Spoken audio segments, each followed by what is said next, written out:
हरे कृष्ण। आप सभी को योगिनी एकादशी की हार्दिक शुभकामनाएं। हम सभी इस जीवन में सुख और दुख दोनों का अनुभव करते हैं। दुख कोई नहीं चाहता, परंतु सुख की कामना सभी करते हैं। परंतु क्या हम जानते भी हैं कि सच्चा सुख क्या है और जीवन के वास्तविक दुख हैं कौन से? जीवन की सबसे बड़ी समस्याएं हैं जन्म, मृत्यु, जरा और व्याधि, क्योंकि इनसे कोई भी बच नहीं सकता और ये हर किसी को आने वाले हैं। जन्म बड़ा कष्टकारी है। अगर हम भूल गए तो इसका मतलब ये नहीं है कि जन्म कष्टकारी नहीं। मृत्यु बड़ी दुखदाई है, वृद्धावस्था अच्छी नहीं। व्याधि अर्थात बीमारी अच्छी नहीं, दुख अच्छे नहीं। तो भगवान कहते हैं कि दुख दोषानुदर्शनम, इनका दर्शन करो और उसका समाधान करो। इनका समाधान क्या होगा? फिर भगवान कहते हैं, मयि चानेन योगेन भक्ति लभ्य विचारेण, मेरी भक्ति अनन्य भक्ति।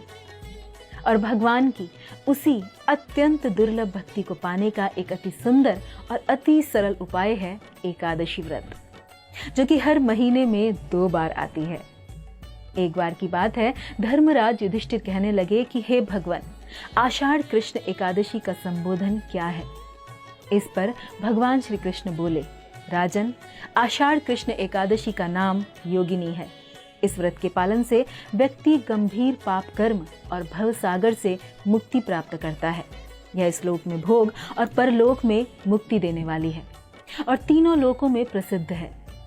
हे नृपश्रेष्ठ, अब मैं तुमसे पुराणों में वर्णन की हुई सुंदर कथा कहता हूँ, ध्यान पूर्वक सुनो। स्वर्ग की अलकापुरी नामक नगरी में कुबेर का राज्य था, जो देवताओं के कोषाध्यक्ष हैं। वह शिव भक्त था और प्रतिदिन शिव की पूजा किया करता था। हेम नाम का यक्ष उनका माली था, जो मानसरोवर से सुंदर फूल लाकर कुबेर को देता और जिसका उपयोग कुबेर शिवजी की उपासना में किया करते थे। और उसी हेम यक्ष की विशालाक्षी नाम की सुंदर स्त्री थी तथा हेम माली अपनी पत्नी के प्रति बहुत आसक्त था। एक दिन वह मानसरोवर से पुष्प तो ले आया, परंतु पत्नी से प्रेम होने के कारण वह अपनी स्त्री से हास्य विनोद तथा उसके साथ रमण करने लगा। इधर राजा उसकी दोपहर तक राह देखता रहा। अंत में राजा कुबेर ने एक सैनिक को आज्ञा दी कि तुम लोग जाकर माली के न आने का कारण पता करो, क्योंकि वह अभी तक पुष्प लेकर नहीं आया। सेवकों ने कहा कि महाराज, वह पापी अति कामी है, अपनी स्त्री के साथ हास्य विनोद और रमण कर रहा होगा। यह सुनकर कुबेर ने क्रोधित होकर उसे बुलाया। हे माली राजा के भय से कांपता हुआ उनके समीप पहुंचा। राजा कुबेर ने क्रोध में आकर कहा कि अरे पापी, नीच, कामी, तूने मेरे परम पूजनीय श्री शिवजी का अनादर किया है। इसलिए मैं तुझे श्राप देता हूँ कि तू स्त्री का वियोग सहेगा और मृत्यु लोक में जाकर कोढ़ी होगा। कुबेर के शाप से हेम माली का स्वर्ग से पतन हो गया और वह उसी क्षण पृथ्वी पर गिर गया। भूतल पर आते ही उसके शरीर में श्वेत कोढ़ हो गया और उसकी स्त्री भी उसी समय अंतर्ध्यान हो गई। मृत्युलोक में आकर माली ने महान दुख भोगे। भयानक जंगल में जाकर बिना अन्न और जल के भटकता रहा। रात्रि को निद्रा भी नहीं आती थी, परंतु शिवजी की पूजा के प्रभाव से उसको पिछले जन्म की स्मृति का ज्ञान अवश्य रहा। घूमते घूमते एक दिन वह मार्कंडेय ऋषि के आश्रम में पहुंच गया, जिनकी आयु 7 कल्प है और जिनका आश्रम ब्रह्मा की सभा के समान लगता था। उन्हें देखकर हेम ने दूर से ही उन्हें अनेक बार साष्टांग प्रणाम किया।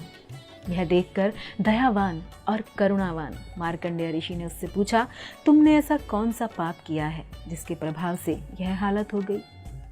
हेम माली ने सारा वृत्तांत ऋषि से कह सुनाया। यह सुनकर ऋषि बोले, निश्चित ही तूने मेरे सम्मुख सत्य वचन कहे हैं, इसलिए तेरे उद्धार के लिए मैं एक व्रत बताता हूँ। यदि तू आषाढ़ मास के कृष्ण पक्ष की योगिनी नामक एकादशी का विधि पूर्वक व्रत करेगा तो तेरे सब पाप नष्ट हो जाएंगे। यह सुनकर हेम माली ने अत्यंत प्रसन्न होकर मुनि को साष्टांग प्रणाम किया। मुनि ने उसे स्नेह के साथ उठाया। हेम माली ने मुनि के कथनानुसार विधि पूर्वक योगिनी एकादशी का व्रत किया। इस व्रत के प्रभाव से वह कोढ़ मुक्त होकर फिर से अपने पुराने स्वरूप में आकर अपनी स्त्री के साथ सुखपूर्वक रहने लगा। तब भगवान श्री कृष्ण ने कहा, हे राजन, यह योगिनी एकादशी का व्रत 88,000 ब्राह्मणों को भोजन कराने के बराबर फल देने वाला है। सभी पापों से मुक्त होकर व्यक्ति पुण्यवान बनता है। तो आइए हम भी योगिनी एकादशी का व्रत रखें, अपने पापों का क्षय करें और भगवान की मधुर प्रेमा भक्ति के मार्ग पर अग्रसर हों। धन्यवाद। हरे कृष्ण।